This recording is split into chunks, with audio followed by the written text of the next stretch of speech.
Hey everyone, it's Walalanico here. Today I'm reviewing this Mercedes C-Class 350e. Is the hybrid version of it. Now, those of you who want to make the switch into electrification, by the way, I've got my EQC there, right there. That is the fully electric car. I've done a lot of videos about the EQC, but today I want to talk about the Mercedes C-Class C350e, which is the plug-in hybrid. It does 0 to 60 miles an hour in 5.7 seconds. Very quick. Under the bonnet is a 2-liter turbo engine, petrol. And at the back in the boot, we have the 6.5 kilowatt hour battery. So Mercedes says it gives about 19 miles, but I've been driving this for about a week now. It doesn't get close to that, trust me.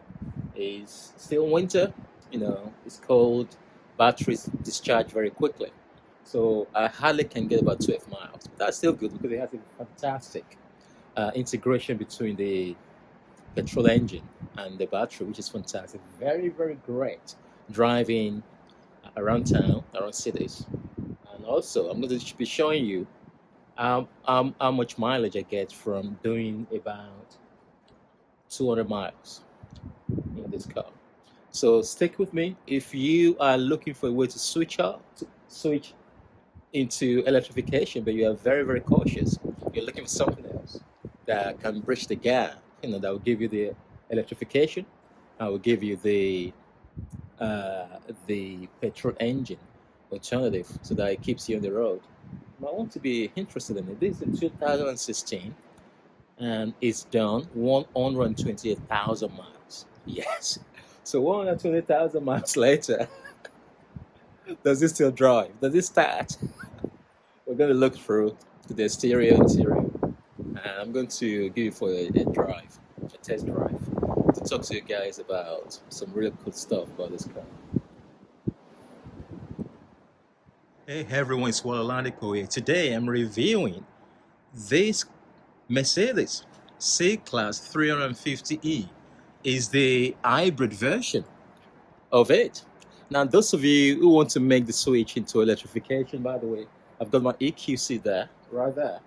That is the fully electric car. I've done a lot of videos about the EQC, but today I want to talk about the Mercedes C-Class C350e, which is the plug-in hybrid. It does 0 to 60 miles an hour in 5.7 seconds. Very quick. Under the bonnet is a 2-liter turbo engine, petrol. And at the back in the boot, we have the 6.5 kilowatt hour battery. So Mercedes says it gives about 19 miles, but I've been driving this for about a week now. It doesn't get close to that, trust me. It's still winter, it's cold, batteries discharge very quickly. So I hardly can get about 12 miles, but that's still good because it has a fantastic integration between the petrol engine and the battery, which is fantastic. Very, very great driving around town, around cities. Okay, so this is the back. I love the back portion of this. I know this is the 2016, about 6 years old, but the back portion just makes it to look very, very classy. We know that it's fashioned to look like the S-Class. Just look at that. Look at that. I know the new shape, the latest one, 2022 C-Class, has got a different dynamics to it. But I still like this back. This is the sports model because it's the plug-in hybrid. So it has the charging port there. I just need to open this. You open the car to access that. Okay, so there you go. So you open this up and you plug in there. So you have two options to use the normal 3 pins plug, which take about 4 hours. It takes about 4 hours. Or you can use the wall box. Now in my house, I have the wall box installed right here because I use that for my EQC over there. Okay, so this delivers about, I think, 7.4 kilowatt hour of battery charge. So I'm just going to make sure this comes through, and I'm going to plug it right here.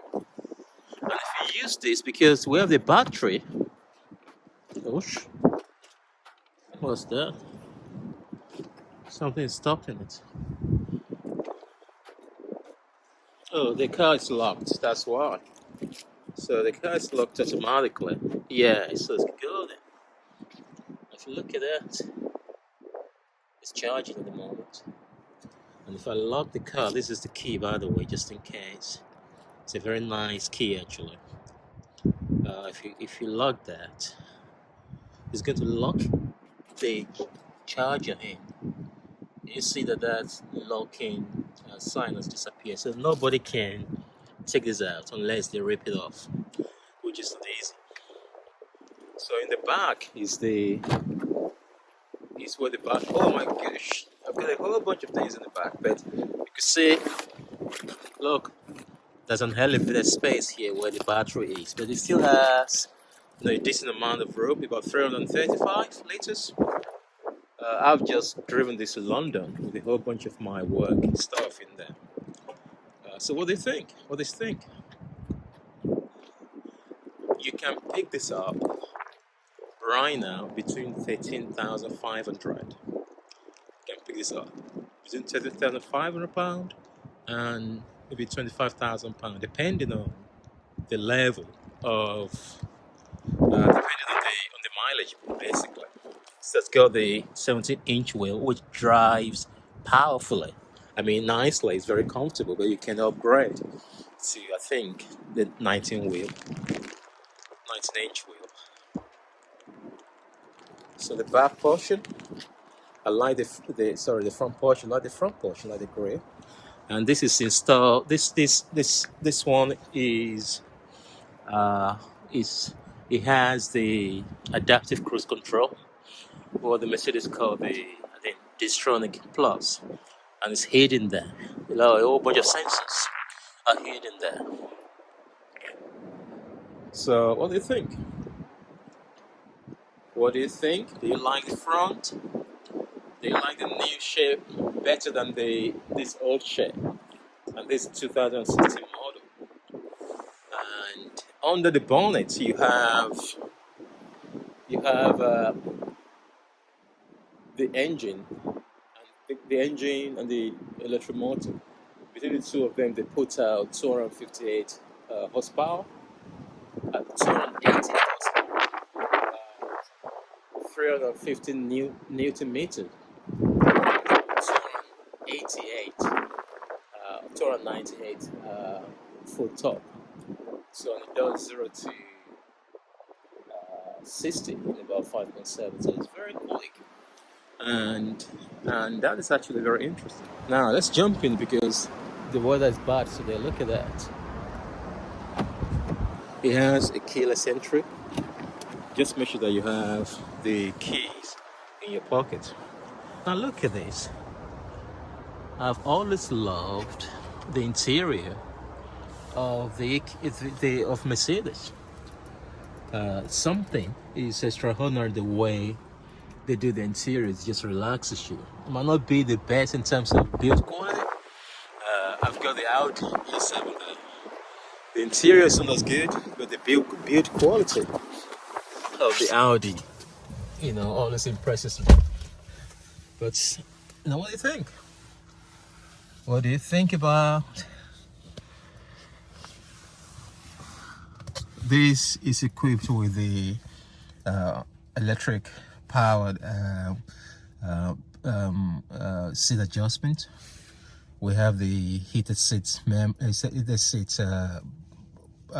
button there, seat memory, ports.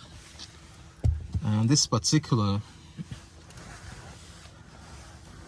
spec has got, the steering. It stays for you when you are having the adaptive cruise control on, and it keeps the lane keeping assist and the parking assist there. And my favorite part is just this wood finish. In my EQC right there, I have a piano black in the center console, which I don't really like. But I like this wood finish, and this also finish right here. I would have loved the Burmester sound system right there, but this also sounds great, by the way. So overall, it's a very nice cabin to be. And I like this panoramic roof, which is split in two, and it's really cool. And one of my favorite features in Mercedes, look, it's got your sunglasses compartment, which is always good to see. Now, in terms of the infotainment system, this has got, I think, 7.5 inch screen, which can be upgraded. Of course, you don't need this anymore because it's a 2016 model. But I just love the way things are arranged. I love this clock right there. The majority of the things that you're going to be using, they're just right here. You have this track part, and you have this rotor wheel as well that you use to control the infotainment system. The volume, and you have the drive select, so you can select sport, dynamic, sport plus, eco, and comfort. And this car is equipped with the adaptive air suspension, so you can actually lift this car up if you're going through maybe a farm road or a very bad road that you just want to lift it up a little bit. So that's cool. The airmatic suspension came as standard with these cars in 2016. I think up to 2019 when they changed it. They brought out a new shape. They revamped everything. But this is still really a good car to drive. I'm actually very surprised, pleasantly surprised, with regards to the level of comfort that it offers. Just want to look at where they switch the stop button is right there. So if you press that, you can see the steering wheel moving back to position. You memorized how I said it the last time. And you're welcome to plug-in hybrid. Now look at that, that's 128,426. So if you still want to buy this car, it will command around 14,500 pounds. Because of the spec, I think it has is well spec'd, this particular car. And if you want to start the engine, you have to put your foot.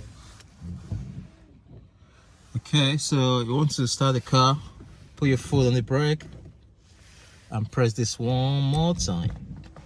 Press the start button, which I can't get into for some reason. And it tells me charger cable is connected. So that means you can drive it. But it's an hybrid. Now it's telling me 12 miles of electric.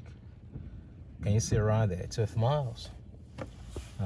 The official range for the full electric is around 19 miles, but I've had it for about 2 weeks and I think I've never really got that close.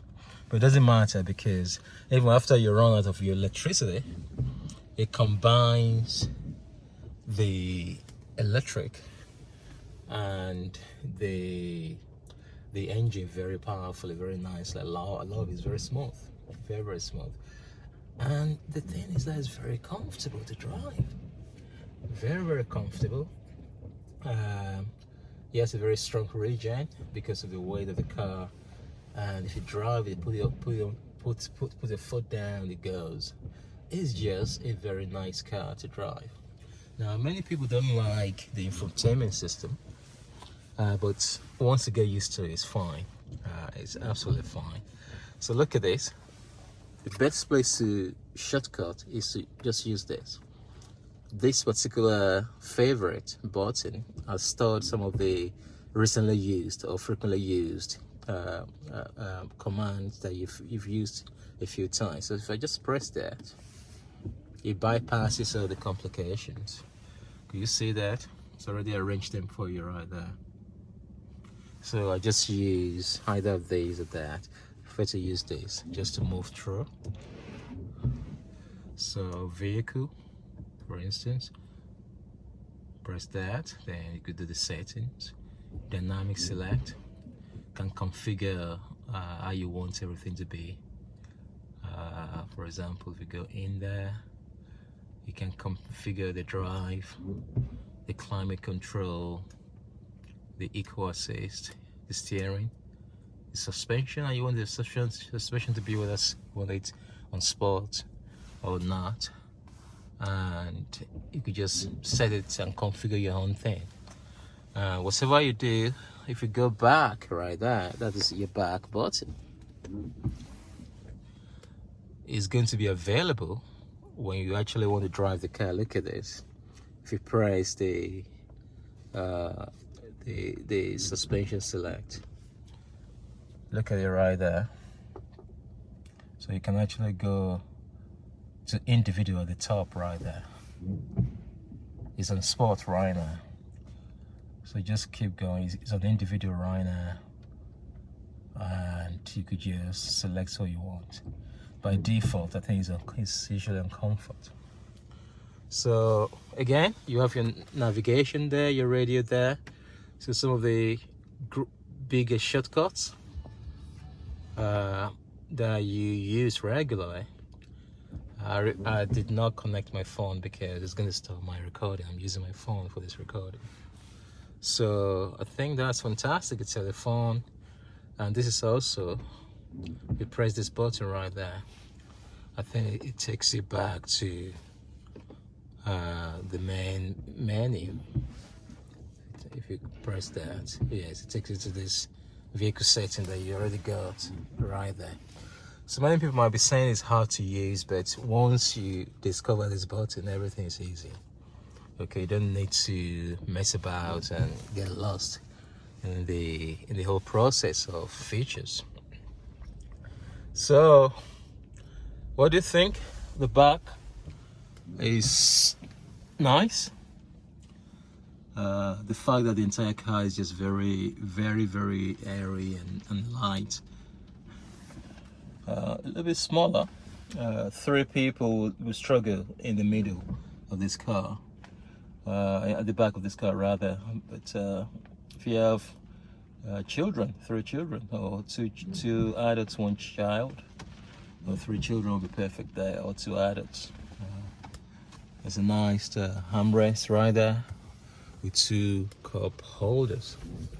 So it's what a lot of people. What do you think? What do you think? Is it actually worth the money? I think it does. I think it does. Now I'm going to show you. Let me just talk to you a little bit about charging.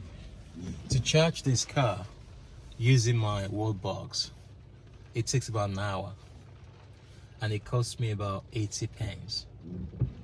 80 pence. That's less than £1 in the UK money. Now, and it does the average of 12 miles. Now, from my house to a particular location that is 12 miles apart from my house, if I need to take an Uber, a taxi, it will cost me £16.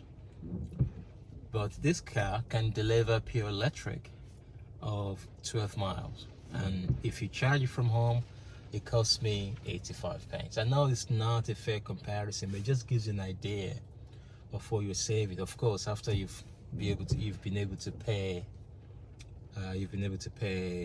the cost of purchasing this car, which is, you know, it's more expensive than the petrol alternative.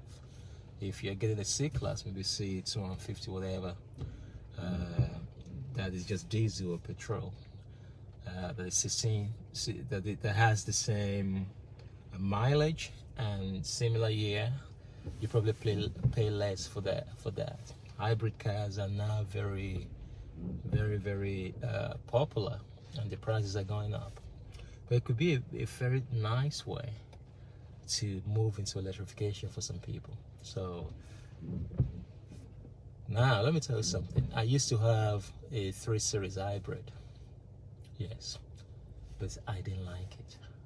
It's not as comfortable as this car, even though the driving experience is nice, but the driving experience of this car is also nice depending on what you're looking for.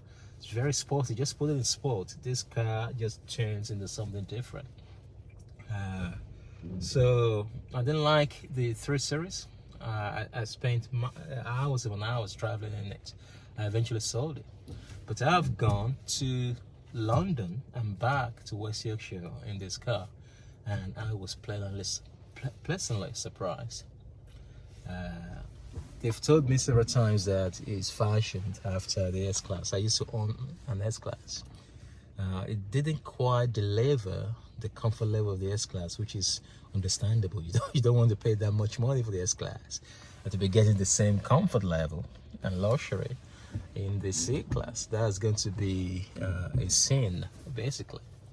So, but it is very close, very close.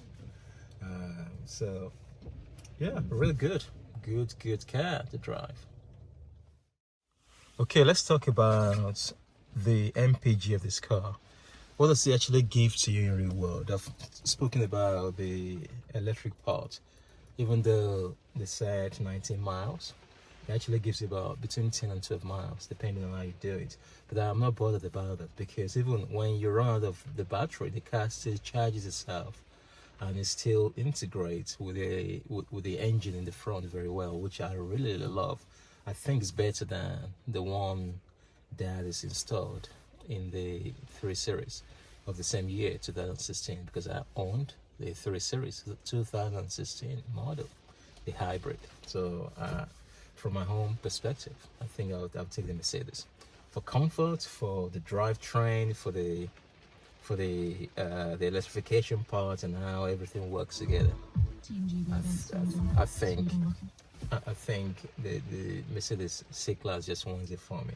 Now, with regards to the entire mileage, it usually starts with, I've not driven it today at all, and it says 99.9 mpg, but eventually it adjusts itself as I drive it, right there.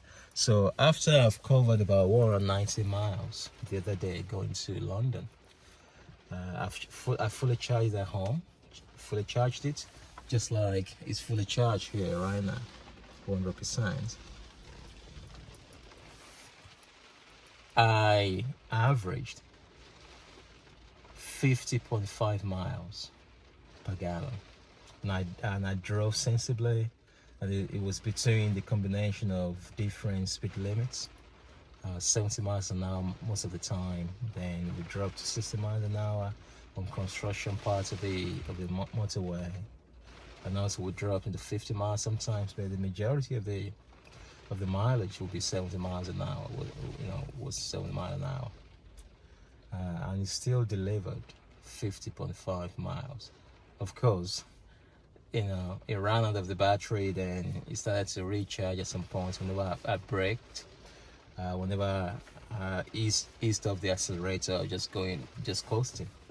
So it managed itself, and it delivered about 50.5. Now, when I was coming back, I used the cruise control a lot at night. I'm tired. I'm not bothered about consumption. Now look at it. This is equipped with what is called the Distronic Plus. You can see is the equivalent of the adaptive cruise control that keeps the distance between you and the car in front of you and slows down when they slow down, which is fantastic for road trips, especially when you're tired. That's good. I have that in my Audi A7 right there as well.